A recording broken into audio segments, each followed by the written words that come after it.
Hey guys, finally Friday. Yes, we made it. Welcome to the weekend. I'm your host, Guy Lambert. Thank you so much for joining us. This is the Fox 5 Live Zone. All right, guys, busy day on tap. Coming up on the show, the latest on the arrest of Tyler Robinson. He's the man police say shot and killed Charlie Kirk. We're talking motivation. In this case, motivation in an author. Yes, TOMMI VINCENT going to stop by to share a few words. And how about we have several laughs, shall we? None other than comedian Miss Pat. She's performing at the MGM National Harbor, but first, she'll stop by the Live Zone. All that and more coming up on the show, but how about we talk a little weather, shall we? Tucker Barnes joining us right here on the Live Zone. And it's Friday. Welcome to Friday. Yes, sir. Yeah. Feel good Friday. Yeah, feel good, especially weather-wise. I mean, it's been, you know, a little up and down here with the showers we had on Wednesday, and then yesterday we kind of had trouble getting the clouds out of here. Got up this morning with beautiful weather, and the best part of the forecast is not only will it be a beautiful Friday, but Saturday and Sunday look fantastic too. Oh, I'm loving this. And late summer feel too. Yeah. Okay. I'll take All right, it. let's do some temperatures. Look at that beautiful. Look Wow, at that what is visibility that? out there. That's Annapolis. Oh, wow. That's Eagle Alley. Looks like a Lego set. Yeah, for those that don't know, that's where Guy parks his boat on the weekends. I wish. His, what do we call those big cigarette boat? Yeah, I'll take You know, one of those yeah, too. high-speed boats out on the Chesapeake. I have a kayak. I've been in there before. Have you? Okay. Yeah. Let's go. Yeah, but that's motorized by me. 72 in Washington early this afternoon. And so here's the deal with today. You see bright sunshine. The dew point in the 50s, Guy. Drier air has finally moved back in after, you know, we had a wet Wednesday. And it will be a really pleasant afternoon. So I know we got a lot of high school football, got a lot going on, concerts tonight, a lot of activities this weekend. All systems go for a gorgeous Friday night and a gorgeous weekend ahead. Quiet as can be, I am looking for cloud cover. If you look up into parts of New Jersey there, up almost to New York City, underneath my Thundercat Technology sign, you'll see a few clouds. That is it. Oh, wow. So bright blue sky. We will see a few fair weather clouds develop this afternoon, but I'm mostly finding something to talk about in the next 30 seconds because there's just nothing happening. The eastern half of the country, quiet as can be. High pressure off to our north is pushing our flow in from the north, and that's drying out the atmosphere. So it's just going to be a very, very pleasant, wonderful Friday afternoon. Nice tonight if you're going out. And then we will be talking about a bit of a warm-up. We'll be in the mid-80s tomorrow and upper 80s. If we were going to hit 90 in the next week, it would likely be on Sunday. I don't think we'll quite get there, but you know, it will feel like it with temperatures in the upper 80s and a few clouds around. Shower chances do return next week, but not till next Tuesday and Wednesday. So those temperatures generally a little above normal, especially this weekend, but nothing we can't handle, especially when we're talking about bright sunshine. Yeah, picture perfect weekend, and I needed that after what happened last night with the Commanders. So, oh well. That happens on short rest, you know. I had low expectations. And then, you know, it didn't work out, but that's okay. I don't think this is, you know, this is not the end of the season. So always next Sunday or the Sunday after next when they take on the Raiders. All right, Tucker Barnes, all things weather right here on the Live Zone.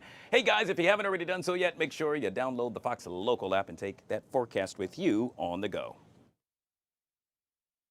Words spoken by the governor of Utah regarding the apprehension of the suspect in the killing of Charlie Kirk. He's since been identified as 22-year-old Tyler Robinson of Utah. Earlier this morning, authorities held a press conference. Here's what they had to say. Investigators interviewed a family member of Robinson who stated that Robinson had become more political in recent years. The family member referenced a recent incident in which Robinson came to dinner prior to September 10th, and in the conversation with another family member, Robinson mentioned Charlie Kirk was coming to UVU. They talked about why they didn't like him and the viewpoints that he had. The family member also stated Kirk was full of hate and spreading hate. Obviously, we will continue to learn more information about Mr. Tyler Robinson, who is now charged with, among other things, first-degree murder. Officials have already stated that perhaps they will seek the death penalty. Meanwhile, multiple historically black colleges and universities went into lockdown yesterday after receiving threats. The lockdown measures come 2 days after a series of violence across the nation. Janae Addison now joins us with the latest. Janae, I got a chance to see a lot of sound bites with regard to students on these campuses. You talk about fear, and that's exactly what they were facing. Yeah, at least 6 colleges went into lockdown yesterday, including right here in the region with Hampton University and Virginia State. Now, the nature of those threats is still unclear, but officials say they are working with police to further investigate the issue. Yeah, that's a big question. What's happening now, or what will happen now, and what are our authorities and really leaders saying? Yeah, so lawmakers have spoken out.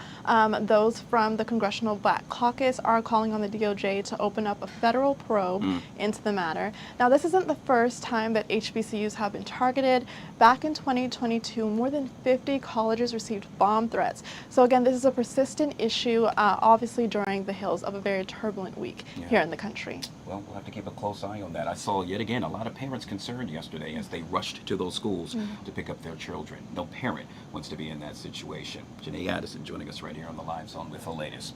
Switching gears to politics, earlier today, President Trump announcing that he will send the National Guard to Memphis to address crime concerns there. Meanwhile, an appeals court ruled that the Trump administration can continue blocking Medicaid funds to Planned Parenthood while a legal battle plays out. Joining us now to discuss this and so much more is Madeline Somerville, attorney and political strategist back here on the Live Zone. Happy Friday, Madeline. Good to see you. Happy Friday to you, Guy. All right, let's jump into this. Before we talk politics, I'm curious, would you like to comment on the arrest of 22-year-old Tyler Robinson, who police say shot and killed Charlie Kirk? Well, I think that it's an absolutely horrible, horrifying, devastating thing that's happened. Regardless of whether you supported what Charlie Kirk said or not, he, in a lot of ways, epitomized what it meant to be American, because he sat down, he put a chair in front of him, and he said, "Sit down and talk to me. Let's have a civil discourse about politics." And for this young man to have committed such a heinous crime to a man who was a father and a husband, and it's just devastating. So I'm very happy that this man is in custody. Yeah. So, Madeline, we know that Utah does have the death penalty. It's a state in which the death penalty can still be actually rendered, if you will. Do you think that he should receive the death penalty? And not only that, but we've seen in the past where those that, in essence, could receive the death penalty have pled guilty, in essence, hoping to receive life behind bars. Your take on that? So the issue with the death penalty, just from a legal perspective, not even from a personal one, is that it helps to obtain plea deals in general. And I think the question here then becomes, are we working with a plea deal, right? Because I don't think we want to offer him a plea deal, because that's the ultimate punishment, right? If perhaps someone says to you, you have the option of life in prison if you admit your guilt, or you could face the death penalty, the goal is to get them to admit their guilt. But here, with the amount of injustice that's occurred and how much turmoil and turbulence this young man has caused from his actions, I can certainly understand people wanting to seek the death penalty. And I've always said I would be a terrible judge, because to me, if I found out that somebody in front of me had hurt someone else who hurt their child, I would just be like, nope, sorry, you're fine. Like, I would just understand. You know, so I feel like I would be a terrible judge, because I do want justice to be served in cases where, you know, someone's husband, someone's child, when your heart is in it, and it's always someone's husband or someone's child. Yeah. So I would be the worst judge. Yet again, 22-year-old Tyler Robinson sitting behind bars as both you and I speak, Madeline, charged with, among other things, first-degree murder, killing Mr. Charlie Kirk. Let's move on to politics, where earlier today, President Trump announced that he will send the National Guard to Memphis, Tennessee. Now, Trump says he has the support of the governor of Tennessee, who is Republican, but more surprisingly, he has the support of the mayor of Memphis, who happens to be a Democrat. What say you about this, Madeline? Sure. So the interesting pieces about this are that the president can do this under two different aspects of the law. There's Title 10 and there's Title 32. And one of them takes place, or one of them is used when the president wants to send in troops and retain control over it, because the state can't handle an uprising, right? The state can't handle it by itself. So the president sends in troops to help. On the other hand, right, he can send them in and work with the governor, as he'd be doing in this state, in order to accomplish whatever the governor's goal is. And so I think this is one of those instances. It's difficult, because I think for Democrats, the way that this has been shaped and framed is, if you don't want the National Guard to come in, then you like crime, right? Which is silly. That's absurd. But I think that it puts that Democrat mayor in a very difficult position, because even though our founding fathers were very clear about the president, them not wanting the president to have an army.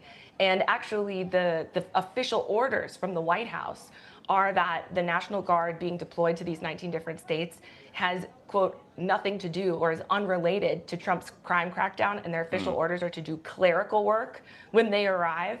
Even though all of those things are true, right, it puts the Democrat mayor in such a position to where you have to say, okay, crime is a problem. Yeah. But it might be better, I think, to fund local police rather than putting a Band-Aid on it with the National Guard. Speaking of a mayor being uncomfortable, I'm pretty sure D.C. Mayor Muriel Bowser can speak to that.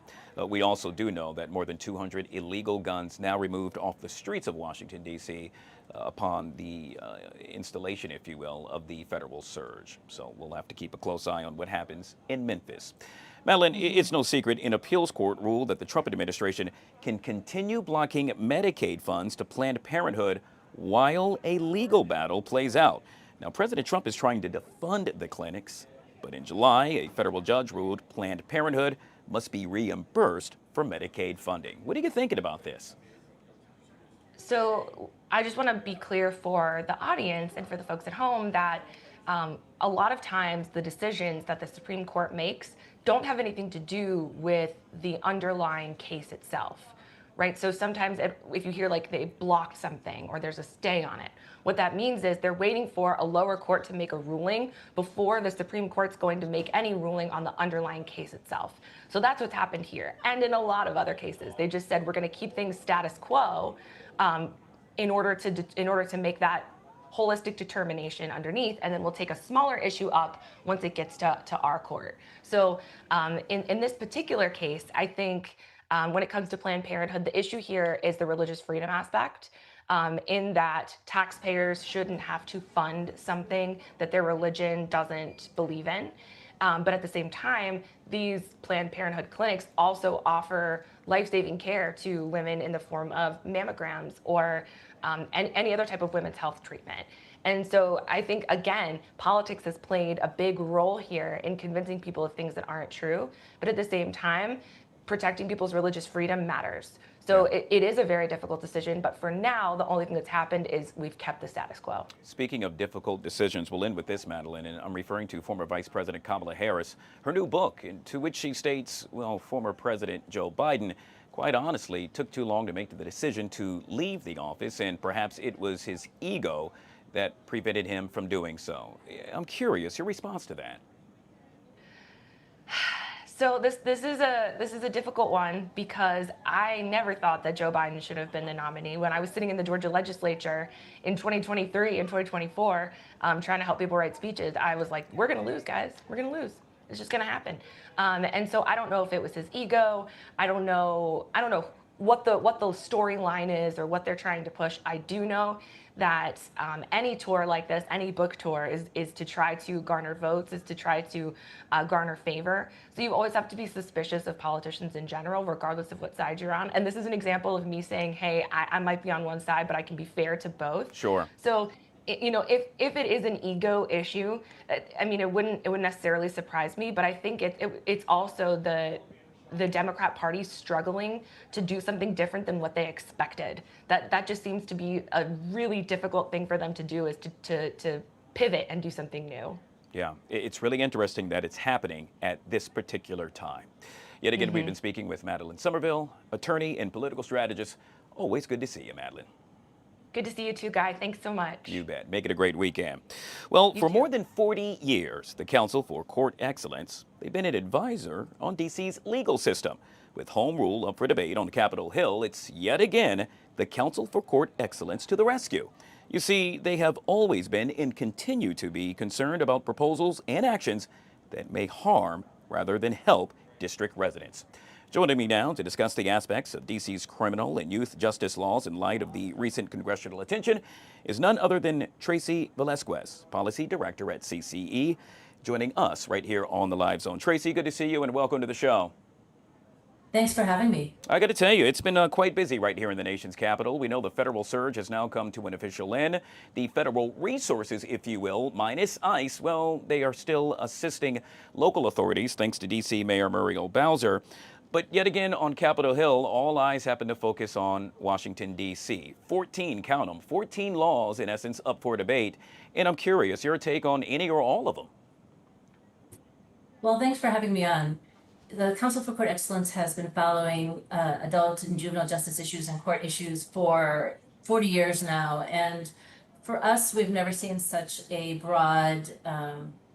such broad efforts to have the federal government take control of the government. I would say that, one of our concerns is the Judicial Nominations Commission, which recommends judges to the district.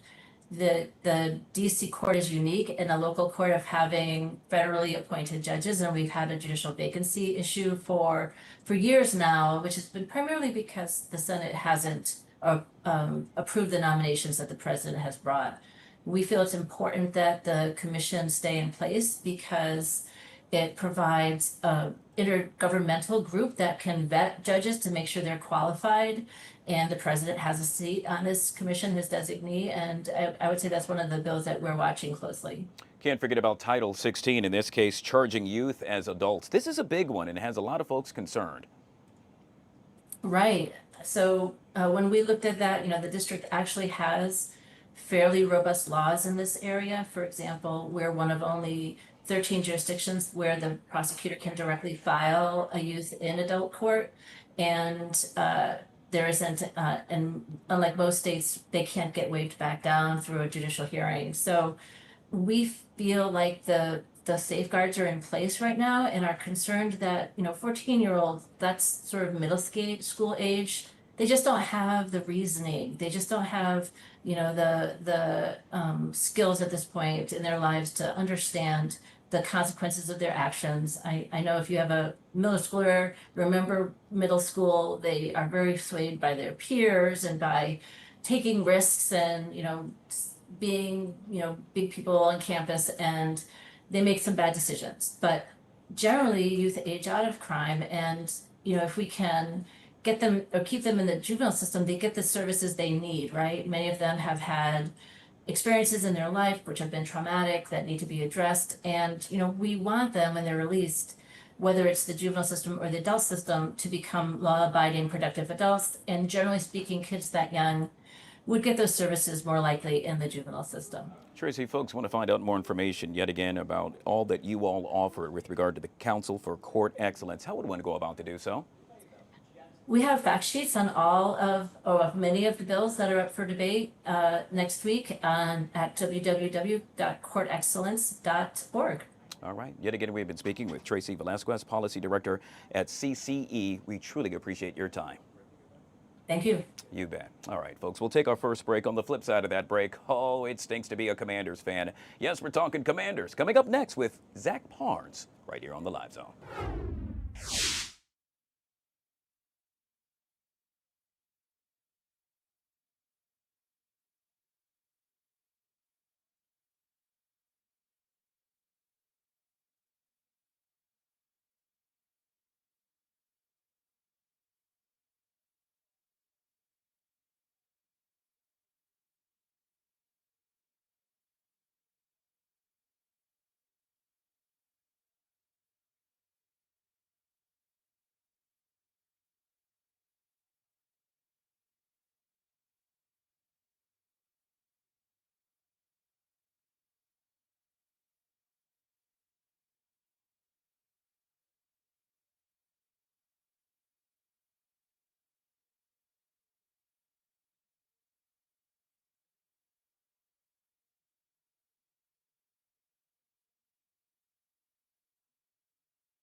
All right, guys, back here on the Fox 5 Live Zone. Well, this afternoon, Commanders fans are still licking their wounds.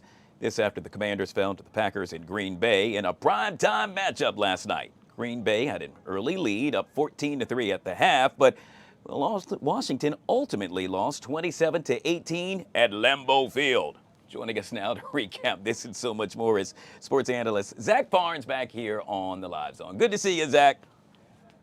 Guy, pleasure to be here. Yeah, kind of a tough night for the hometown crew, but hey, you know, it's only week 2. We can't throw the baby out with the bathwater just yet. I'm glad you said that. Zach, as soon as I took a look at the game last night, the first thing that I saw happened to be Commanders players that seemed somewhat lethargic. They were slow. They weren't as fast as the Packers. Side note, I was at the MGM National watching the game. On a separate screen, they were replaying, let's see, was it the Bills and they took on the Ravens. That game, very fast, high-powered. You didn't see that from the Commanders last night. No, we really didn't, especially that pass rushing group. They just had a really hard time just penetrating the Packers' offensive line, and I think that showed throughout the entirety of the game. Meanwhile, it was the exact opposite on the other side, right? I mean, Micah Parsons, Rashawn Gary, they seemed to have a field day against Laramie Tunsil and this entire Commanders front five. I was just really amazed by how much Washington was just able to kind of retreat within themselves. They really didn't play very confident football. Jaden Daniels did not look like the guy that we saw last year in any way, shape, or form.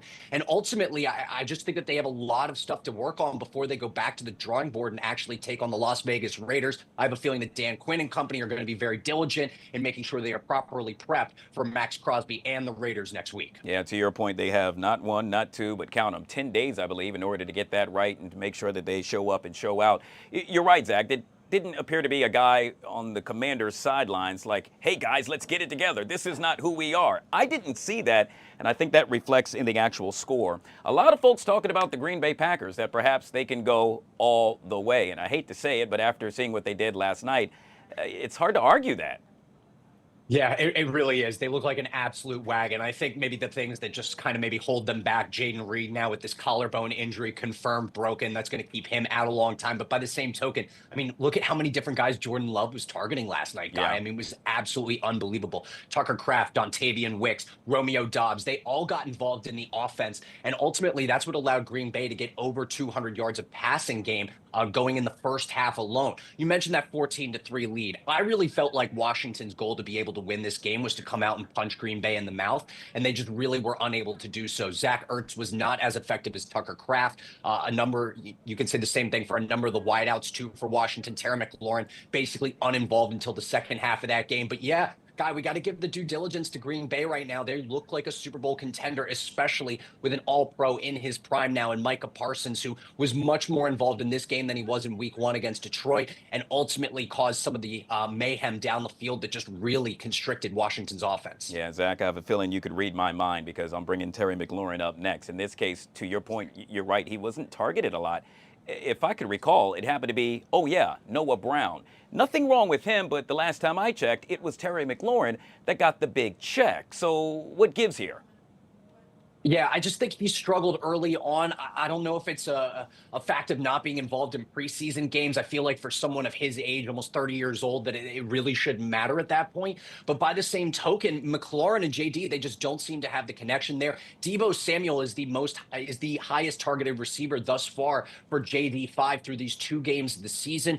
I'm just wondering how McLaurin regains confidence without another big week. Again, only week 2. There's a lot of time for him to be able to settle in. But when you're earning over $30 million a year, there is that kind of, hey, let's look at the watch kind of thing going on. When does he get involved? And just how often is he going to get involved in the offense going forward, especially with Samuel eating up a lot of catches, Noah Brown, who you mentioned, then of course Ertz, who has been a staple in the league for over a decade, who seems to just be getting shot after shot from JD5. Yeah, we're talking week 2, and in this case, it's not good when we're talking week 2, and we're also making mention of injuries. In this case, the injury bug now biting the Commanders. What are we talking about here? Who are we looking at that perhaps is going to be out for quite some time?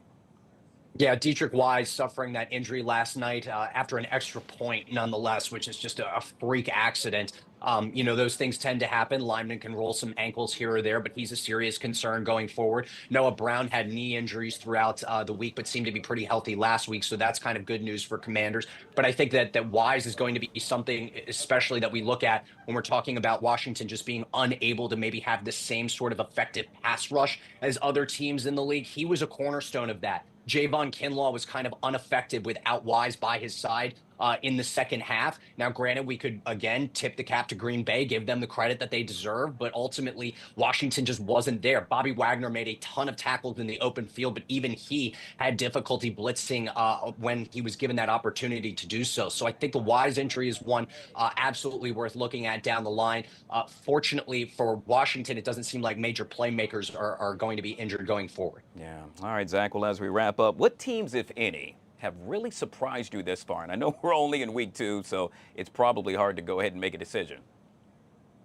It is a little bit, but I will say I think the Minnesota Vikings, considering how flat they were in the first half offensively, really surprised me with that pop in the second half. I mean, J.J. McCarthy, they know him to be such a great mental preparer and just a mental warrior overall. Resettling into a difficult atmosphere is what he's all about. He was 62-3 in his time since high school as a starter. Wow. So I really believe that Minnesota could be a genuine surprise, maybe a 10-win team again.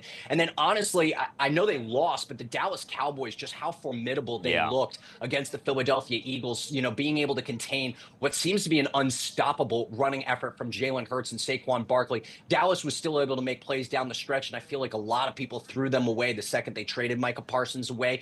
But Dallas is a team that I'm looking at, certainly. And then, honestly, it might be a bit of a silly pick because they year-over-year perform, but the Pittsburgh Steelers just putting up absolutely a rack on offense. Aaron Rodgers looked like he was 28 years old, not the 41-year-old quarterback that he is.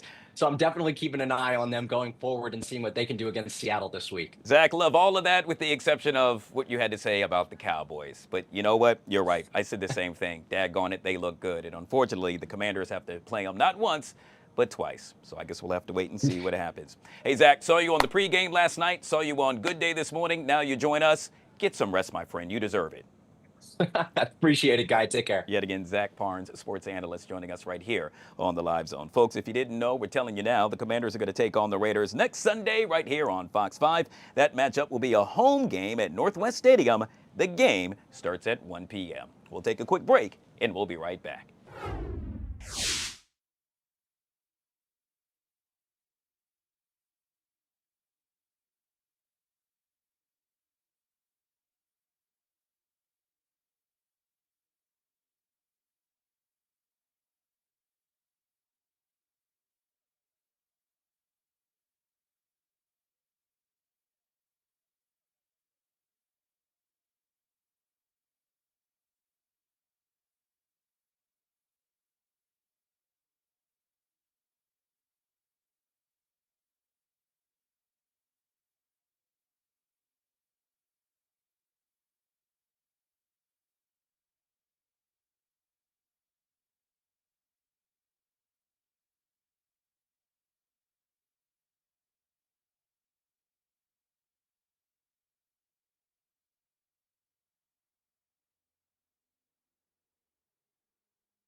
All right, guys, back here on the Fox 5 Live Zone. You heard the saying, you can get with this, you can get with that.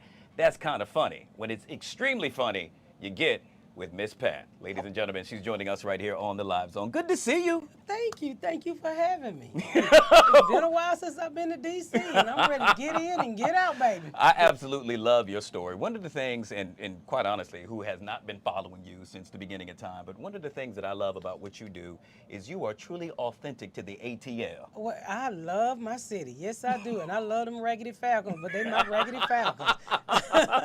Born and raised right over there in the West End at Greater Memorial Hospital, where they don't spank the baby to cry, they drop the baby to cry.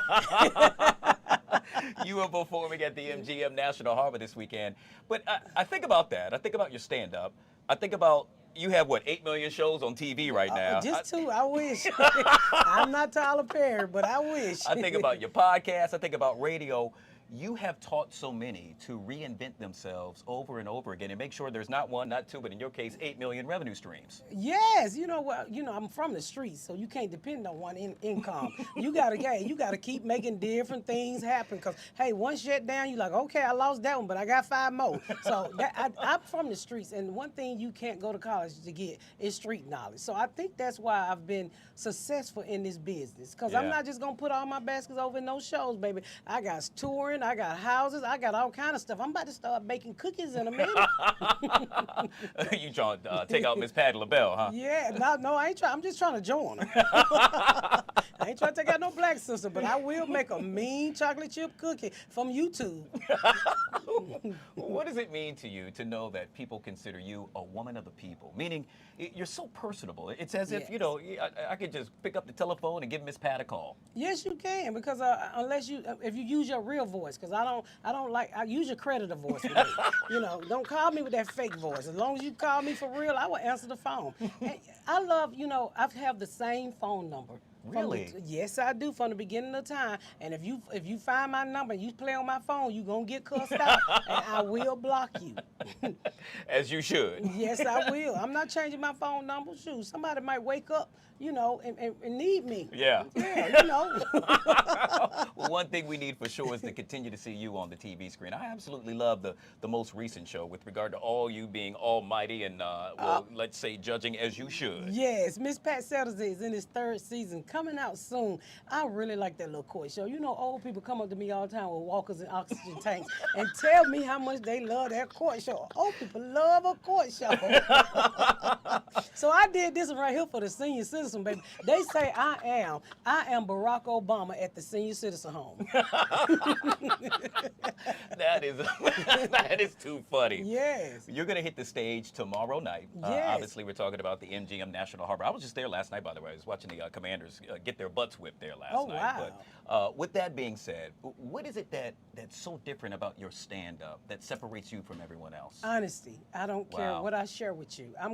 Because I know we all go through the same thing, no matter what the race is. What I'm talking about, it goes across every race.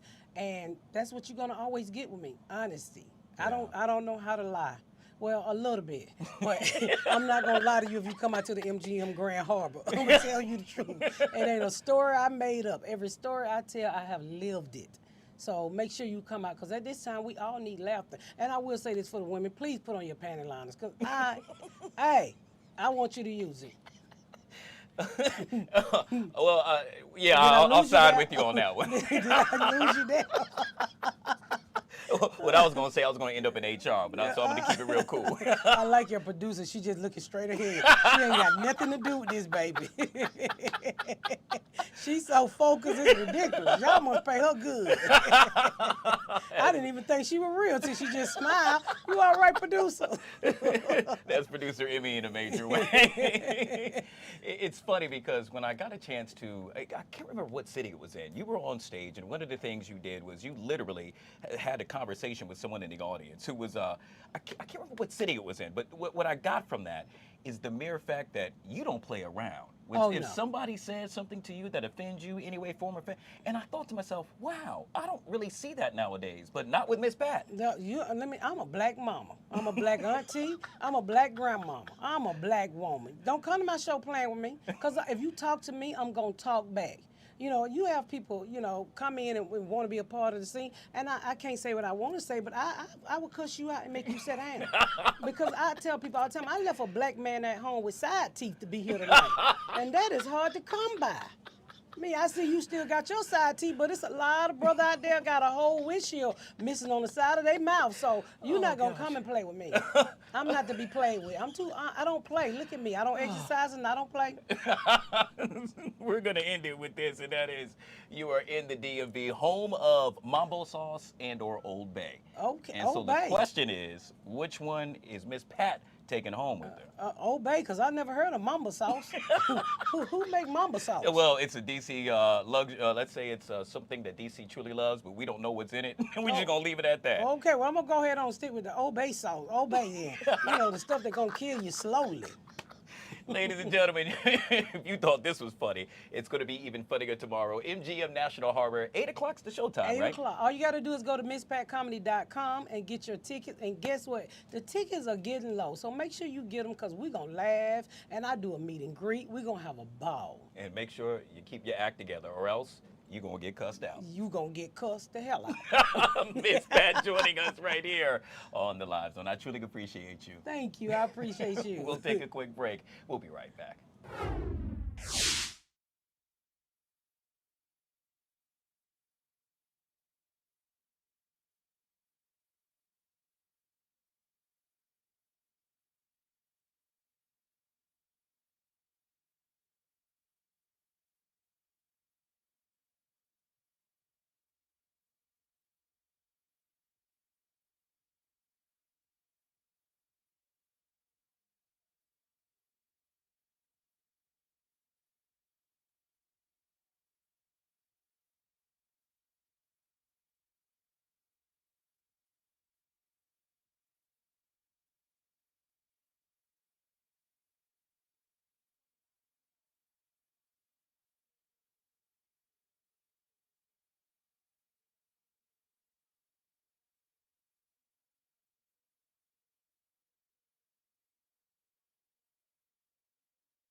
All right, guys, the Fox 5 Live Zone, time to have a little bit more fun. Why? Because we're talking all things for you to watch. And with that, we bring in Chris, host of Do You Like It or Not? Thank you very much. And if you're jumping on a flight, maybe you've got some travel plans and you're looking for some options of what to watch while you're in the air on an airplane or just sitting at home because the Commanders played last night, You've got a weekend, maybe you're not really into watching every other team out there, we do have some new options this week. And we're starting off with that ragtag gang of Only Murders podcasters. You know them, you love them. We're talking about Only Murders in the Building season 5 now. Season 5. We're talking Steve Martin, we're talking Martin Short, and we're talking Selena Gomez, the award-winning trio, and a who's who of guest stars. We are talking some big names in Hollywood who want to be a part of the show. Everybody from Paul Rudd to Meryl Streep and more. This time around, the gang is investigating the sudden suspicious death of their beloved doorman. The first 3 episodes are out now on Hulu and Disney+. The rest drop week to week. And this is another one of those examples of like prestige TV that you don't have to wait 8 years in between seasons for. They have cranked out 5 in 5 years, I believe, on par with The Bear over on FX and Hulu. So I mean, as soon as one season drops and ends, they're like basically already in production on the next, and every season has been nominated for some big time Yeah. awards. So, you know, if you're into it, it's back, and Okay. you've got something to watch in the meantime. If you're more in the mood for a little Tyler Perry drama, good news there too, because Beauty in Black is back for season 2, and this time around there's a new HBIC, but that B doesn't stand for what you think it is. We're talking about a new head Bel Air in charge. So this picks up where season 1 left off. The empire, this makeup empire. Like season 1, though, season 2 is split into 2 parts. So go in knowing that. Only part 1 of season 2 is out now on Netflix. Makia is a big fan of this show. Okay. And she is super excited for season 2 to be out. She flew through season 1. We've had a couple of the stars on the show before to talk all about it. But this is one of those, you know, people love to hate watch Tyler Perry stuff. This is a perfect example of both, I believe. Okay. All right. A couple other options. Oh, if you're yeah, in the mood let's for do it. it, We've got yeah. a new psychological thriller. It's called The Girlfriend. This is 6 parts based on a novel of the same name, I should say. Stars Robin Wright, Olivia Cook, and Laurie Davidson. That one is streaming on Prime Video. Charlie Sheen is sharing his story in his own words. This is a new Netflix documentary called AKA Charlie Sheen. Coincides with the release of his new autobiography and really tells the story of kind of what happened over the course of his entire life, how he ended up the way he ended up, and a lot of what he has done since his very public meltdown while he was on 2.5 Men, got fired, went, you know, raved about his Tiger Blood and lots of other stuff. So this is really following his sobriety journey, how he's kind of mended fences a little bit too. He says it's not exactly a comeback, but at the same time, he's trying to get a little bit back out there. All I'll say is winning. Winning, exactly. Also, Netflix has the live boxing match this weekend. Canelo Alvarez and Terrence Crawford. That's going to be, listen, I'll just say, I hope, you know, they fixed all of their buffering issues and everything. Please. That last football game went well, so, you know, but I think this is going to be a lot of people watching that one on Saturday night. And then for the kids, Netflix also has the new animated adaptation of the Dr. Seuss classic, Red Fish, Blue Fish. And they've been kind of doing this with some of the Dr. Seuss stuff. They have a couple other new animated versions of some of his classic stories as well. If you're in the mood for a rom-com, a streaming rom-com, we have one option for you there too. And this one, I mean, theoretically, it should be right up my alley because it basically tells the story of a woman who she signs up to be on a reality dating show. She thinks she's going to Paris, France, and finds out she's actually going to Paris, Texas. So this is Miranda Cosgrove who plays this woman. She's trying to find a way to get herself kicked off the show because she doesn't really want to be there. But instead, you know, she learns that the man that they're all competing for, maybe he's a good guy. Maybe he's the type of guy that maybe she does want to spend the rest of her life with. Hijinks ensue. It's safe to say. That one is streaming now on Netflix. Okay, so that covers everything new. Now, I do also have to mention for all of the Summer I Turned Pretty fans out there, the finale dropped on Thursday night. So that is out now. I know my wife just started watching it recently, so she's trying to catch up so that she can make it to the finale before too many spoilers get out. I know a lot of people here in the newsroom have been watching that show as well. So this is the 3rd season finale. It is also the series finale. So I guess we'll theoretically find out which of the 2 brothers Belly decides she's going to end up with. I don't watch it, so I don't really know what is going on in the show, but that is one of the things I know. Also this weekend, the Emmy Awards, the Primetime Emmy Awards. I forgot about that, yeah. Hosted by Nate Bargatze, the comedian. That, I believe, is Sunday night on CBS, but of course we'll have all the highlights on Monday morning and all the fashion. And if you're looking for something else to stream, conveniently, I know a guy who has a streaming show each night right here on Fox Local at 7:30 p.m. called Do You Like It or Not, where you can be live. You can be a guest host. All you got to do is scan this QR code, join the Lion Zoom Absolutely room, love it. Monday through Friday. All right. We're going to get a double take of Chris with all things to watch when you come back next Yeah, hour. we're going to talk about a sequel that's like 40 years in the making. Wow. All right. Well, that's what to watch. How about what to read? We'll discuss that next, right here on the Live Zone.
All right, guys, back here on the Fox 5 Live Zone. In a world where challenges can feel overwhelming, one voice rises above the noise, igniting change and inspiring action.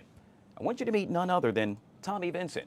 Oh, you should know her, and you should know her well. Why? Because she's a thought leader, a chef, an author, and oh, by the way, the brand new book set to hit the bookshelves November, The Table of Life, Nourishing the Soul with Food, Love, and Faith. She now joins us right here on the Live Zone. Ms. Vincent, good to see you, and welcome to the show. Thank you. It's good to be here. I got to tell you, you are known as, let's just say, a motivational speaker in a major way, but not only that, it's what you do for so many women, empowering them to really get beyond whatever they're facing. What does it mean to you to know that you are in that position to literally change lives? Well, because of my own experience, it means the world to me because it's an opportunity for me to take the life lessons that I have gained over time and use them to inspire, transform, and empower other women to really live out the life that they have an opportunity to live and become all that they have been created to be. Yeah. Well, you do that by not only talking the talk, but walking the walk. A lot of folks know that at one point you suffered from depression. That is something that so many within our community, let's just keep it real, as they say, sweep right under the rug. You said, you know what, I'm going to take the bull by the horns and address that. Not only do that, but tell my story so that others can fully understand. You know, it's important for us to share and to talk about things. A lot of people experience life way harder than necessary because they're not sharing. They're not talking about those experiences in life that are challenging. The fact is, life is hard. The truth is, we can do hard things. And so being able to really share those things and speak about it openly, it can give someone else the courage to address those areas in their life when they feel like the lights are going out and they need a lifeline. Hence, enter the new book, yet again set to hit bookshelves on early November. The Table of Life, Nourishing the Soul with Food. Now that's where you got me. Love and faith. So you saw where I stopped there, right? And so with that being said, what should we expect when I get a chance to feast my eyes on this amazing book? The Table of Life, Nourishing the Soul with Food, Love, and Faith is the reader's opportunity to learn how to build their own table, one dish at a time, utilizing all of the ingredients of their life. So the book is a memoir about my experiences. There's also some coaching in that book because I am a coach, and then there's a recipe in every chapter. And as you progress through the book, you accumulate 9 recipes, and the recipes represent those one dishes in those chapters of my life. And in the end, you have established a table that is bountiful with plenty of nourishment for yourself. And then you have the ability to take that table that you've built, add some leaves to that table, pull up some more chairs, and invite other people to sit down and glean from your own life experiences. Yeah, I absolutely love this. You know what else I love? Is it just me, or do you also feel as though that folks just seem to spill it all when they're sitting at the dinner table and or they're in the kitchen? It's as if I'm sitting in front of my psychiatrist. Woosah. I feel like I could say any and everything. Has that been your experience? It is. And you know, the kitchen is such a special place. I call when I'm in the kitchen cooking and the pots are slinging and the spoons are clanking, I call that soul food therapy. It is an opportunity really to step away from life and focus on building something, creating something that is nourishing. And then when you sit at that table and people are breaking bread, it's like the world stops all around them. And in this moment, they are able to nourish their bellies and they're able to nourish their souls. And yet again, you do it all so well. Why? Because you uplift women, foster healing, and empower families. And that's exactly why, folks, you should make sure that you get the book entitled The Table of Life, Nourishing the Soul with Food, Love, and Faith. Yet again, we have been speaking with TOMMI Vincent, author, and so much more, kind enough to join us right here on the Live Zone. I truly appreciate your time. Thank you. You're welcome. All right, folks, we'll take a quick break. We'll be right back.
All right, guys, back here on the Fox 5 Live Zone. Well, whether you like live music, local, or dancing, yoga, shopping, family activities, or want to participate in a community run or bike ride, well, there happens to be something for everyone at the 9th Annual Love Groove Festival, set to take place actually tomorrow, Saturday, from 12 to 8 at the Robert C. Marshall Park. It was founded by none other than the young entrepreneur, Emmy Award-winning film composer, and visionary John Tyler, who joins us right here on the Live Zone. Good to see you, John, and welcome to the show.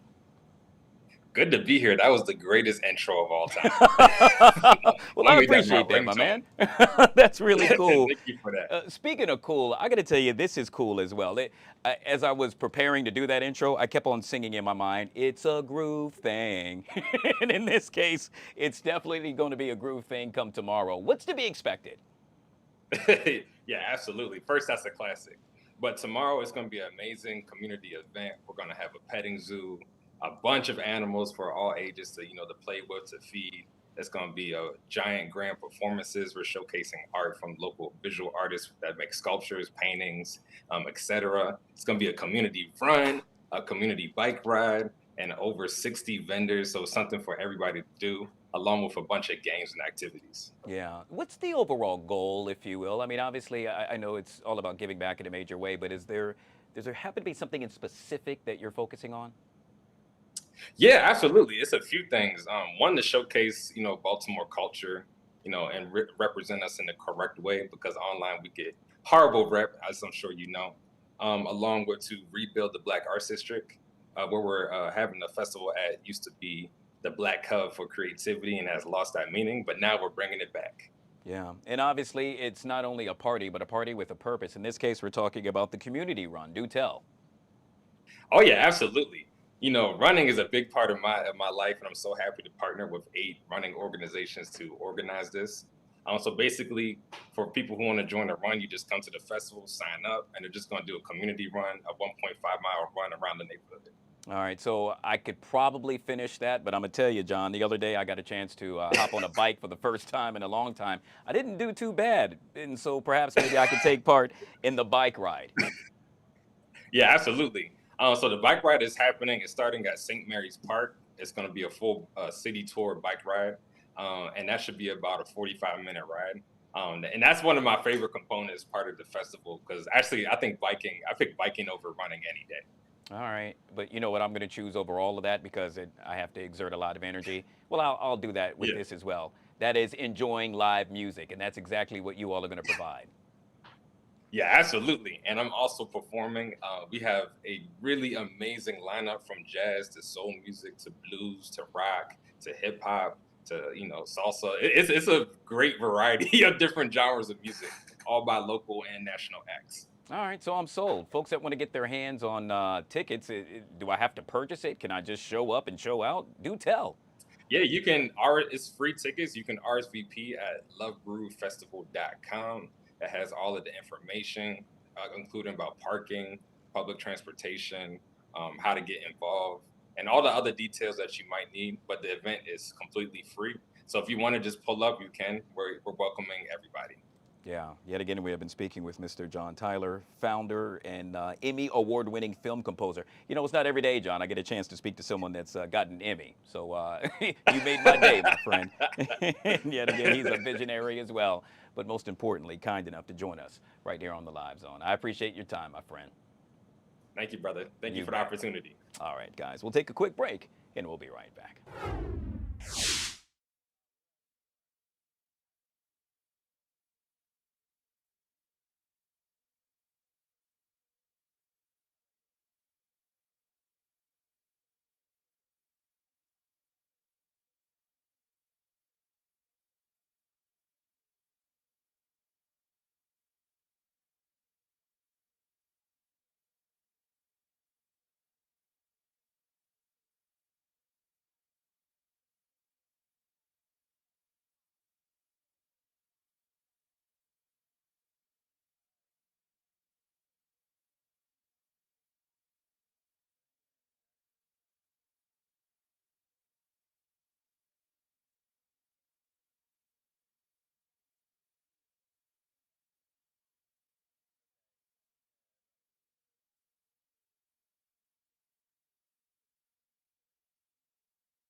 All right, guys, back here on the Fox 5 Live Zone. Well, in a time marked by heightened tensions and division, political violence has surged, leaving communities in turmoil and raising urgent questions about the future. From protests that escalate into confrontations of targeted acts of aggression, the landscape of political discourse has really transformed dramatically. My next guest, Mr. Matt Cody, he's the president and founder of the Oil and Gas Workers Association, will join us momentarily to tell us all about some of the things that they're doing in order to make a difference. That and so much more coming up next, right here on the Live Zone.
Live Zone, we are now 4 minutes past the top of the hour. Well, if you happen to turn on the TV, you're likely to see someone that looks like me talking about political violence surging. Well, it's leaving communities in turmoil and raising urgent questions. My next guest hopes to bring about change. Referring to Mr. Matt Cody, he's the president and founder of the Oil and Gas Workers Association and joins us right here on the Live Zone. Mr. Cody, good to see you, sir, and welcome to the show. Hey, thank you for having me on today. Yeah, I got to tell you, it is somewhat of a contentious time, if you will. We've seen a lot of political violence surge. We do know that a 22-year-old man, Mr. Tyler Robinson, now sits behind bars charged with the murder, first-degree murder at that, of Mr. Charlie Kirk. Before we jump into the political violence aspect of it all, I'm curious, your take on what we've learned thus far about the alleged killer. Well, first of all, I want to thank Cash Patel and the FBI and Deputy Director Dan Bongino and the local law enforcement officers in Utah for working so quickly to identify and apprehend the suspect. This political violence, it has to stop. Has to stop somewhere. But so far, of course, this young man is innocent until proven guilty. But we're grateful for the combined efforts of our law enforcement agencies to bring him to justice. Yeah, I guess, Matt, the million-dollar question happens to be why? Why are we seeing this? Why are we dealing with this? And why does it seem to be something that has become a thing of the norm? You know, that's a good question. And because I was standing 15 feet away from President Trump last year in Butler, Pennsylvania, whenever someone tried to assassinate him, I'm all too familiar with political violence and have witnessed it firsthand. You know, I've gotten close with some of the members of Corey Comparator's family, his sisters, and because of that day, you know, witnessing that, it seems to be happening more and more. And what Charlie Kirk did was reach millions of people. He inspired millions of people and had discussions with them. And so often there are people who are entrenched in their ideas who are unwilling to have those discussions. We truly lost a legend, Charlie Kirk. Yeah, Matt, it's no secret that we see a number of events taking place during this time of day. With that being said, do you think there needs to be more to protect, let's say, folks that are actually speaking at these events and/or attending as well? Obviously at Butler, Pennsylvania, there was a lot of law enforcement around. Charlie Kirk had a security team. I'm not sure that increased security is going to change the outcome of these, although we always want our people to be protected. I've had threats made on my life. I know of other elected officials, and we've heard of members of Congress talking about the increased threats on their lives. I'm also familiar with state legislators who have had threats made on their lives. The political violence has to stop. Obviously, we want all of these people protected. After Butler, Pennsylvania, I remember hearing the roar of the crowd and just being so grateful that President Trump was still alive and okay. Right now, I would urge increased security, obviously. While we offer our prayers for Erica Kirk and their children and his entire family and everyone at TPUSA. Yeah, well, you made mention of USA, and one thing we love in the USA is freedom. But these attacks really connect to the everyday freedoms of working families, and that's what they rely on. You're right. And whenever you silence a voice like Charlie Kirk's, that's one voice. But you've also raised the voices of millions of people across this country and around the globe that Charlie Kirk inspired, that he reached.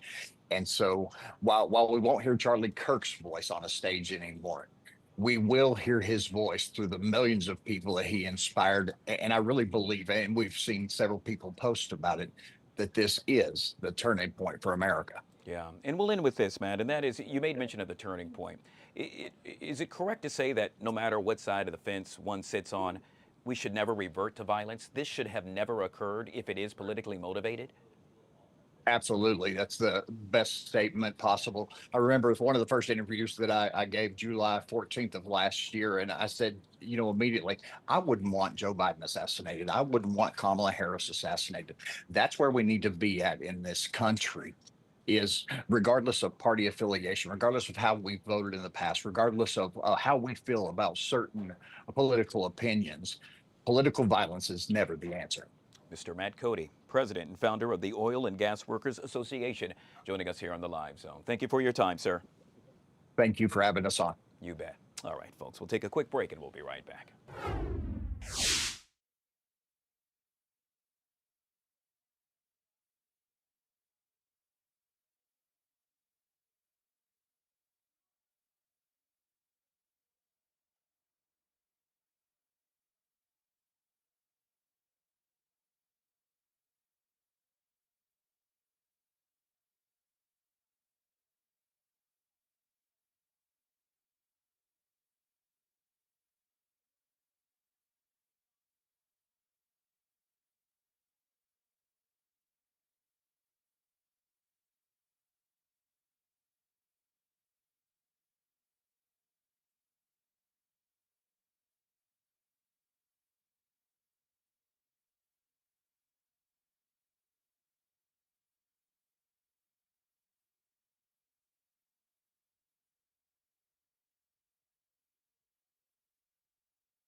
All right, guys, back here on the Fox 5 Live Zone. My next guest really needs no introduction. I would argue he himself happens to be a D.C. institution. I'm referring to none other than Ben Ali. You see, he's an entrepreneur, community leader, motivational speaker, committed to elevating lives through business, advocacy, and empowerment. Oh, by the way, he happens to be the driving force behind the iconic Ben's Chili Bowl. We know it oh so well, Ben's Next Door, and Ben's Chili Bowl Foundation. He has built on his family's legacy while using this platform to uplift others. And he continues to do so day in and day out. Now in the form of a book. He's become an author. It's entitled Ascend, The Black Man's Guide to Elevation, Success, and Purpose. But don't let me tell it. Ben Ali joins us right here on the Live Zone. Good to see you, my friend, and welcome to the show. Hey, Guy, thanks for having me, man. I got to tell you, I put a smile on my face when I knew you were going to be joining me on the show today. Congratulations on not only your success, but your family's success and what you all have done for Washington, D.C. Thank you, my friend. We're so proud of our legacy here at Ben's Chili Bowl, and we're renovating our current location right now for the first time in 67 years. Can't wait for the grand reopening. I can't wait to stop by and get a chili dog, if you will. In the meantime, I'm going to have to feast my eyes on Ascend yet again. The brand new book it's so much more than a book, and I'm hoping you can share with us why that is. Absolutely, Guy. You know, after working at Ben's for 40 years, being a community leader, et cetera, in the store, I decided to take a different venture. What's left in the tank? What do I have to give? And it's really all still about the service, but who I want to serve the most now is young Black men and boys, the least in our community, who are targeted every day, who are not living their best lives, who are suffering from depression and anxiety and opioid addiction and incarceration, unnecessarily so. Guy, you and I had fantastic dads. My dad, Ben Ali, was my mentor, you know, my rock, and I had other great men in my life like your dad, George Lambert. And so, you know, these are the people we had. Some of these young men don't have dads in the home. The public school system is failing them. And it's our turn to help, to serve, and to save these lives, to uplift them. And so I wrote this book, Ascend, which is a transformational mindset shifting guide, a guidebook, step-by-step guidebook for how to live your best life, how to succeed, elevate, and live with purpose. So I'm so excited about it, to release it and to try to scale it and help as many young men as I can, because it's just no reason not to be living their best life and to contribute largely to society. Yeah, I absolutely love this. You all have done so much, and you in particular have done so much by giving back in a major way. Ben, I know you have a plethora of stories that you could probably tell of what you learned while being with Ben's Chili Bowl. By chance, could you share one? Perhaps just one thing that happened that allowed you to really be able to, well, let's say, brighten your horizons and put this in this book as well. Well, you know, our role models mean so much, and my mom and dad have been such wonderful role models for me. My dad in the 70s took a course called Success Motivation Institute, and I have letterhead from the 70s showing his company, Ben Ali Motivation, which now I'm carrying on. So there's really a full circle, you know, story of me carrying on his legacy. And mom, you know, mom, every day she's a lesson. Every day she's down there like Mother Teresa, greeting her guests, loving on people, caring for them. It's all about just how much we care. It's all about what's in the heart. And it's a real spiritual book from the standpoint of not so much religious from any particular religion, but finding within yourself, you know, finding God within yourself, knowing what he gave us. If we can just teach the young men that God has made you perfect, God has made you great, God has given you a supercomputer in your head, and that you can grow, you can learn, you can do anything you want, you can be anybody who you want to be. You just have to program and change that mindset. Yeah. So, you know, and you know, Guy, we've had three young men killed who worked at Ben's Chili Bowl. Wow. The gun violence, and I had a first cousin shot in the head at First and Kennedy Street back in the day. So we're all personally affected. We all have sons or grandsons or nephews or neighbors. Everybody in our community has been affected here in this DC area by crime, by addiction, you know, by over policing. And right now, we're sitting here right now with feds all over the city, right? And it's really suffering for business, but it's suffering for people's mental health as well. And we just need to stop and help them. Ben, you made mention of that supercomputer up here. I got to tell you, quite honestly, mine needs a reboot quite often, and so that's what this does. That's what this does. And you know what it is, Guy? It's daily practice. It's daily practice of affirmations, daily practice of prayer, daily practice of meditation. You know, it's daily practice of learning and reading and recognizing how we use our time. You know, the guys are brilliant. The guys are geniuses. All these young men are geniuses. If you talk to them and really get in depth with them, they are brilliant. Their imaginations, their creativity. God has given us all a special gift, and it's teaching them how to bring out their gifts and develop them, how to spend some time learning and growing and finding that gift and finding your purpose. And once you do that, you'll live your best life. You know, the culture is really broken in a lot of ways. And so we have to address that. We have to address the culture of consumerism, right? We're being purposely distracted, all of us, all the time, to get our money, right? Everything we do, we're making somebody else wealthy. So this is a very practical guide as well as a spiritual guide. It teaches you about money management. It teaches you about how to spend your time. It teaches you about how to develop yourself. And so, you know, one of the things I think is most important to the young men is how they see themselves and how they speak to themselves. Yeah. Yeah, and we'll end with this, and that is, whenever I get the chance to interview an author, I always like to pose the question, what happens to be your favorite chapter and why? My favorite chapter, I think, is on faith, because, you know, we go out here every day and we have to live with faith. We all do. And some people think, well, you know, I'm not religious, but it's not about religion. It's about faith, because, you know, every great invention was built not believing in it, right? How did you invent the cell phone? How did you, the first person who invented the airplane, right? It wasn't possible. It wasn't possible, but they believed anyway. So faith is believing in what you can't see. So sometimes we can't even see our own potential. But if we have the faith, and if we believe that God put us here for a reason, for a purpose, and you can tap into that and develop it. So everything starts with faith. That's my favorite chapter. Absolutely love it. Now you can get your hands on the book as well soon, and very soon, referring to Ascend, the Black Man's Guide to Elevation, Success, and Purpose. When I read it, I plan to sit down with a half smoke and, well, let's just say enjoy both while looking and truly, truly experiencing a book that's unlike any other. Yet again, we've been speaking with Ben Ali, entrepreneur, community leader, and now author. That's just so cool. I'm so proud of what you've been able to do. Congratulations, Thank Ben. you, guys. We're gonna do it together. It's gonna take all of us. It's not about me. There's no ego in this for me. It's about all Black men helping a younger Black man. So reach out today, give a young brother a hug, give him some advice, give him a job, whatever you can do to help. Good Just stuff. that caring alone. Each one teach one. Absolutely love it. All right, Ben, we'll chat soon. Thank you, brother. You God bet. bless. All right, guys, we'll take a quick break. Hey, on the flip side of that break, how about a little celebrity dish, shall we? Asia from Magic 102.3 joins us next, right here on the Live Zone.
All right, guys, back here on the Fox 5 Live Zone. It is now 20 minutes past the top of the hour, 1:20 to be exact. Time for a little celebrity dish. Joining us on a Friday. Hey, look who's back.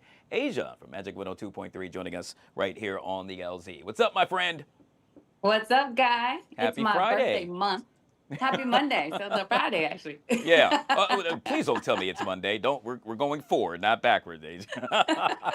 Hey, Asia, you heard that saying, get your friends, I get my friends, and then we can all be friends. You heard that before, right? Of course. Well, yes, it's a rap classic. Yeah, in this case, Neo is doing that, but with his girlfriends in a major way. Apparently, he's dishing on his relationship with not one, not two, not three, but you see him right there, Asia. 4. Yes, 1, 2, 3, 4 girlfriends, and well, what he calls a very happy relationship with all of them. Apparently, on a recent live stream, he's now telling us that, you know what, guys, when it comes time for, let's just say, time to go night-night, apparently he has not 1, but 2 California King mattresses placed side by side so they can all have a good night's sleep. What say you, Asia? I say that I at least need my own bed. If I have to be part of a harem, I at least need my own California King bed. You know what I mean? That's what it's resulted to. Like, there's such a shortage of men we just have to share. That's sad. Yeah. That's sad. Well, you know, hey, whatever floats the boat, I've said that time and time again. I mean, I'm not going to say it's not for me, never tried it. But apparently he seems to be happy, and not only that, they seem to be happy. And they're all adults, consenting adults at that. And so with that being said, you know, if it's working for them, I'm kind of with you, though. I think I would have maybe 3 California King mattresses, because at some point I'm just going to want my own space just to sprawl out. Okay. See, we're here. Exactly. All right, let's move on to DJ Khaled, who's speaking out following his ongoing feud between rappers Drake, Rick Ross, and Future. Apparently, well, I guess I'm somewhat older, so I didn't know this was actually still going on, Asia, to be honest with you. During a recent interview, DJ Khaled made it clear that he's not picking sides. Oh, come on, man. Well, he went on to explain that he has love for each of the rappers and that he would like to end the beef. Now, for those that don't remember, that's me. The 3 artists have been in a heated back and forth after a series of, well, let's just say separate conflicts following Drake's 2024 diss track to Kendrick Lamar. The question is, Asia, have you taken a side in, let's say, a friendship or anything going on with some of your associates? I mean, you know, the rule is, you know, the enemy of my friend is my enemy. That's supposed to be the rule. But I am like DJ Khaled. I try to stay out of it. You know what I mean? He has to work with all of them. So I wouldn't cut my money off to get involved with a beef that has nothing to do with me either. So he's doing right. He's like, another one? Yeah, another one. Yeah, no, you're actually right about that. I applaud him for at least attempting to go ahead and bring peace to that. You know, it kind of reminds me of that rap battle back in the day. Who was that? Tupac and Biggie. Where they were going back and forth, you know, fans taking sides. Come on. In this case, why can't we all get along, in the words of Rodney King? And apparently DJ Khaled is trying to do just that, make them all get along. Right. So the money can flow. I'm with them. Oh, I didn't think about that aspect. Yeah. You know, the cool thing would be if we saw all, 4 of them, I guess, on a song together. You think that'd work out or not going to happen? I think it would work if they all worked in different studios in different regions of the world and just they mesh the track together. Sure, anything could happen. That is until one of them says, I'm the best. Okay. And it's not going to be DJ Khaled. Right. I was going to say that would be Khaled. He would be the one. All right. From one rap feud to the contentious divorce between none other than Cardi B and, another rapper, Offset. The two may be looking to work things out for the sake of their children. The couple share 3 kids together, and according to TMZ, Offset says he's ready for peace, wants to put an end to the drama with Cardi because they have, quote, kids to take care of. So far, the rapper seems to be serious, promising to support Cardi's long-awaited sophomore album, Am I the Drama, which, by the way, dropped today. What say you about this, Asia? I say she is the drama, and she knows it. But I love the drama. Everybody's addicted to it. I mean, that court case had me cracking up. But I mean, Offset knows that that is his bread and butter. He knows that, you know, they work well together. It's kind of a toxic relationship, but it's they're people, if that makes sense. they are kind of meant for one another. I've never thought that they were going to get a divorce. I always thought, oh, they'll get back together. And Yeah. now Cardi's talking about she wants another baby. Yeah, they're not going anywhere. Oh, really? I didn't know that, but that's new information to me. Well, Yeah, she said she wants another baby. So, she's going to try to keep it all in the family. I'm pretty sure. I don't know. We have to see what happens, but I never thought that they were ever gonna get a divorce. Yeah, I never believed it. You heard me make mention of Cardi dropping the album today. What is it? It's now 1:26. I've been ripping and running all day. I haven't had the opportunity to listen to it as yet. Did you check it out? Fire. Really? Fire. I love it. I like 4 tracks. I mean, even just like her taking Jay-Z's track, Imaginary, and then she's doing her thing. People can say a lot of what they want to say about Cardi, but she's doing her thing. Lisp and all, she's doing her thing. Speaking of doing her thing, that's exactly what you're going to get a chance to do each and every weekend at Magic 102.3. Do tell. What should we expect? Yes. Well, tomorrow I'll be on the air, of course, talking about some of this and some of that. But this weekend, this month is my birthday month. So if you follow me at Always Ask Asia on Facebook, Instagram, Twitter, and TikTok, you'll see that I have something going on every single day. So I say, catch me if you can. Meet up with me wherever you are. And then next week, I leave for Bahama Breeze with Tricky Entertainment. Super excited about that. So the 18th to the 22nd, you still got time to join me. Guy, you coming on? You coming with us? We're going to Well, first of Bahamas. all, so what day, not that, I guess you can keep it private if you want, but what day actually happens to be your birthday in the month of September? Oh, the 26th. Okay. But I celebrate all 30 days. I so got you. So that means the you're first what, and the a 30th. Libra? Is that what that is? A Libra? I'm a Libra. Yes. Got it. Okay. All right. Well, shout out to all the Libras. Happy birthday to you. Early birthday at that.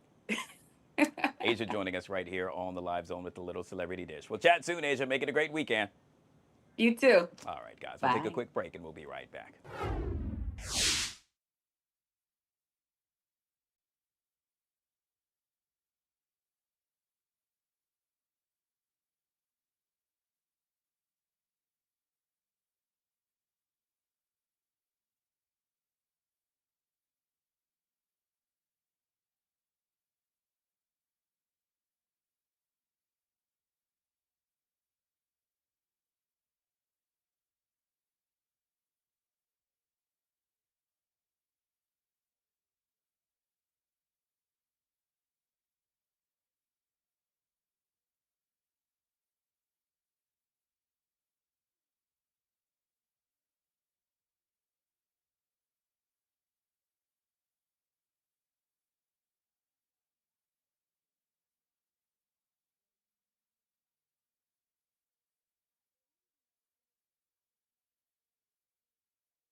All right, guys, just like that, back here on the Fox 5 Live Zone. Let's get physical, shall we? In this case, you'll have an opportunity to do so this upcoming Sunday. Yes, September the 14th at the National Harbor. What am I making reference to?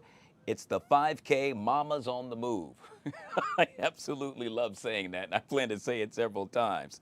Yes, this is a way for hundreds of moms, dads, aunts, uncles, friends, and allies to come together for a powerful morning of movement, wellness, and community connection. Here to tell us all about it, and I'm referring to Mamas on the Move, none other than Musalet Ubibi and Sean Williams, founder, CEO of the Dad Gang. Welcome, guys, to the show. Thank you for having us. But of course, did I pronounce the name correctly? It's Musalet Ubibi. All right, I tried. I know. Hey, at least I got the Mamas on the Move part, so I worked on that. This is really cool.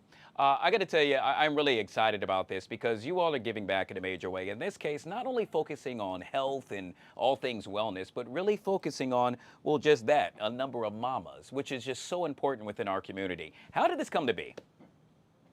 So, you know, District Motherhood has been around for now going on 10 years. And really, the mission of the organization is to support, connect, and empower moms.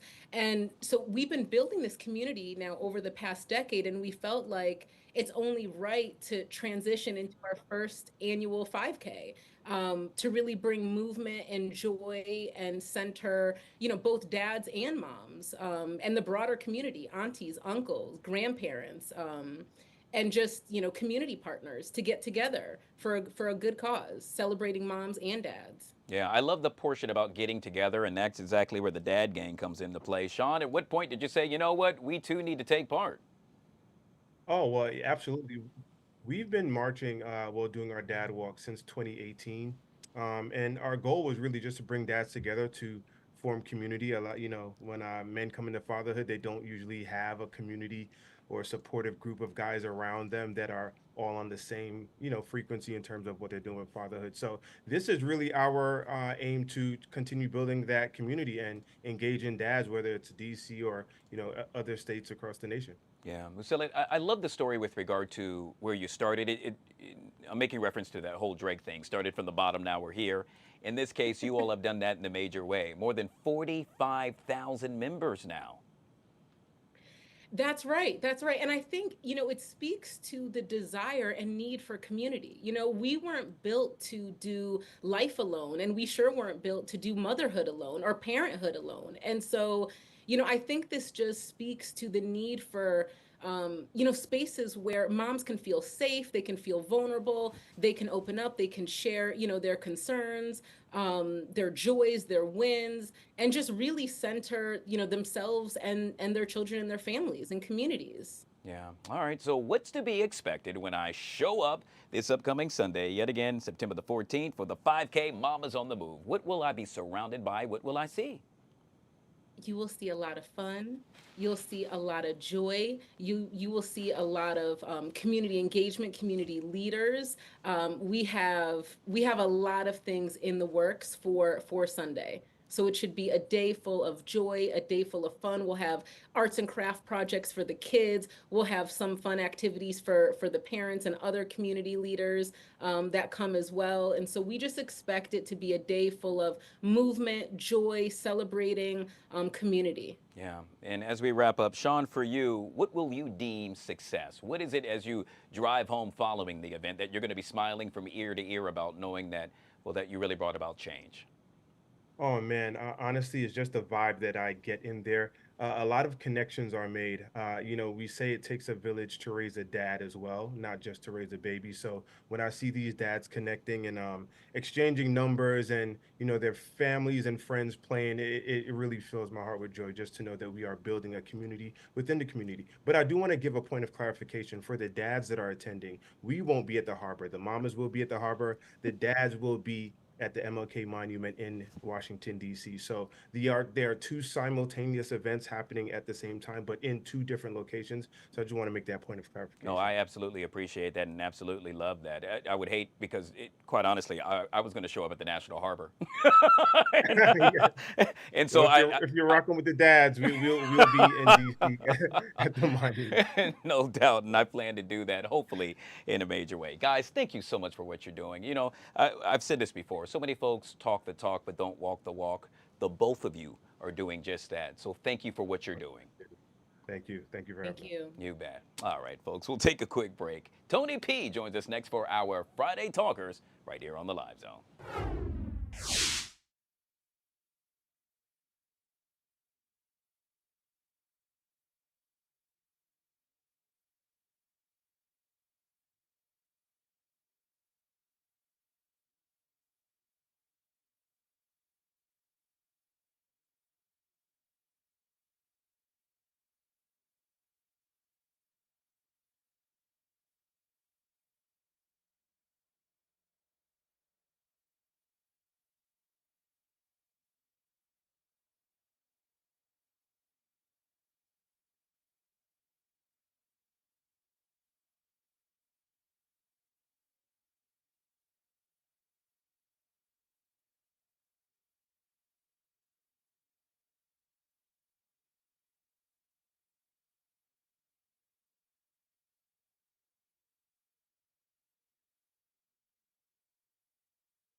All right, guys, just like that, back here on the Fox 5 Live Zone. Look who just walked into the LZ. Back None again. other than On Tony a Friday, P. too. On a Friday. I know. It's kind of unusual that the world's like the tectonic plates are shifting, man. I always get giddy when you step into the Live Zone because come you're on, all man. over the place. I know. Well, you really are, and so I'm lucky to get you. So thank you so much for joining us. Thank you for having me, man. I always love coming here. But of course. This is so much fun. You bring so much joy to my life. Well, gosh, you see what he said, guys? Remember that. True. To all of you, he does. In this case, we're talking our Friday Talkers. These are some of the stories that you folks are talking about at home. This first one, Tony P, I absolutely love this. In this case, a new study states that music soothes the savage motion sickness. We heard of soothing the beast. Well, in this case, well, you get in the car, you're riding around, and oh my gosh, I have motion sickness. Well, according to the study, all you need to do is turn on music, but not just any music, good music. What say you about that? I mean, first of all, whenever I'm listening to music in the car, in the Uber, when I look down, I do get a little bit of motion sickness. So I see this. I mean, if I'm not looking at my phone, perhaps. Yeah. You know, I think that there's a balance to this. I mean, I think anything with no words. Yeah. I think maybe like a little classical music, or it's funny, I was in the Uber the other day and I was listening to like really like heavy Mozart, and it was kind of scary and my stomach kind of started to feel bad. So I'm like, this is kind of a balance. I think it needs to be smooth jazz. Elevator music. Oh, I like only. that. No words, no anger in the music, very like just soothing. Yeah, but to your point, the same study also found that if you listen to bad music while experiencing motion sickness, guess what? It gets even worse. Oh boy. Perhaps that Mozart that they were playing. Making a mess in the car, not a good idea. You know, I'll tell you again, like I think anything without words. I don't think you want to have to think. Yeah. Music without words, you don't have to think. For me, it's when I sit in the back seat. That's when I normally have to like deal with motion sickness. Yeah. Anytime I'm sitting in the front, I'm okay. But to your point, also when I remember as a kid, I would have a comic book or what have you, and I'd start reading, and yeah, you look up and it's like, oh man, I'm a little woozy here. It's like I'm at King's Dominion on a ride. Right. A roller coaster. No, I'm same here. Yeah. Like, and you know, for me, like I look at music as kind of a good soothing thing to bring myself to center. But sometimes you can't be having all those thoughts in your head at the same time. Like, Right. You don't want like music to kind of scare you a little bit. Yeah, you and I, we follow each other on social media, and one thing I know that you like that I absolutely love, Frank Sinatra. Yeah. And so, okay, maybe an exception for him because it's a mix of beautiful, high-level elevator jazz with just great stories. Yeah. That's Frank for you. Fly me all the way to the moon, Oh yeah, baby. right. Without stomach problems. This next one, well, it's going to have a lot of men and dads smiling from ear to ear. That's because a new study, listen to this, producer Chris, came out that states that, well, children get their good looks not from their mom, but from their daddy. According to this study, yes, so many folks think that, well, they challenge the long-held belief that beauty is mostly a maternal legacy. In this case, it's all about the fellas. Hence, if you've been hit by the ugly stick, blame it on your father. I haven't heard the beat with the ugly stick phrase in a very long time. That is like years ago type phrase there. No, but I'll tell you this. I mean, I have the cleft chin here. It's a very distinctive chin. I get that from my dad. Really? And from my grandfather. So, you know, maybe there is, you know, the beauty does come from my dad, I guess. But again, these eyes. Can you get any better than these eyes? This is from my mother. So you got to look into the camera when you say that. Look at these eyes. These beautiful eyes. You know what, though? I do have a face for radio. So you know what? It's again, there's so much balance and nuance that I need to tackle when it comes to these, you know, kind of half good looks. Yeah. Well, so for me, it's my cheekbones. I get those from my dad. But I would say everything Solid. else. Yeah, well, thanks, my man. know, I would say it everything starts else. on chin, you know? I don't want to get hit. Boxing ring?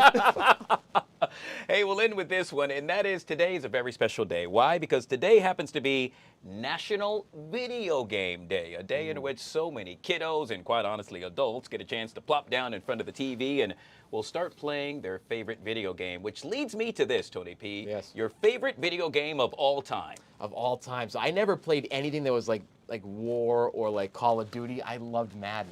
Oh my gosh! I was a Madden guy. I liked FIFA World Cup, NHL. I was all sports. Yeah. Because what I liked to do was go into franchise mode and take the worst team every single time. You know, tear the team down, rebuild it, go get millions in free agency, and build a team up, win a Super Bowl or win a Stanley Cup. That is awesome. Like, so for me, I rarely played the games. I kind of simulated a lot of them just to kind of be like the GM for a couple of days. That is, you know, I never thought, but you know what? Why am I not surprised coming from Tony P? It was a fun exercise. You know, I've always lived my life in fantasy land. Like, imagining I'm a GM. When I was doing, I had the old ESPN, like, boombox. I would pretend I was broadcasting. I would broadcast the Madden games or the NHL games sometimes, too, on simulation. Oh, that's no amazing. kidding. So everything for me in my world is a simulation still. Wow, and he does it oh so well. For me, it would be, I started with Mario Brothers. Okay. Then got into a little, what was that, Metroid, I believe, back in the day. Metro, okay. These are all, like, way before your time. These are all, I think, Sega. Oh, now here's a question. Or Nintendo. Now, were you a GameCube fan? Oh, like, no. Or the first Nintendo? No. Yeah, first Nintendo, okay, yeah. gotcha. Yeah, I had that. Not a GameCube guy. But the favorite of all time, I'm with you, Madden. I mean, Really? so my friends and I, my guy friends, we'll sit down and, oh my gosh, yeah, we'll play all day, and it's a war. I mean, so much smack it gets talking. personal. Oh, it really does. My goodness. Now, in terms of, like, you know, what was the first one you played? What was the first Madden game you played? Not to age you here. Yeah, but I think the one where they were still kind of in blocks. Right. That's kind of what I wanted to know. Well. You got me on that I one. wanted to know, was it like, or was it like, or was there fully formed players No, in it's this? more the E. And with that, happy National Video Game Day. It's a special guys. day for everybody out there, especially for millennials and Gen Z. Enjoy it. You're coming up in about 15 minutes on the Yes. take, a sneak preview, one of the topics that you all will focus on. So we're going to talk about last night's game, first Oh, of all, gosh, the top, okay. which was, you know, very tough. Again, I'll tell you this. Jaden Daniels had a solid game, I think, couple touchdowns, 200 yards, but it just started out a little too slow. Yeah. And I think that's one thing we have to focus on for the team this year. It's like, you know, how do we get started? How do we, you know, we put up points first? Because, again, putting our defense on the back and our back feet isn't a good idea. This coming from the guy that won the championship on the video game as a GM. Right. Listen to him. I have more rings than Bill Belichick does. Tony P joining us right here on the Live Zone. I appreciate you, Thank my you for having me, friend, as always. You're the man. He's Happy coming up on Friday. the take at 2. We'll Can't take a wait. quick break. We'll be Thank right you. back.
How about we talk a little weather, shall we? Tucker Barnes joining us right here on the live zone. And it's Friday. Welcome to Friday. Yes, sir. Yeah. Feel good Friday.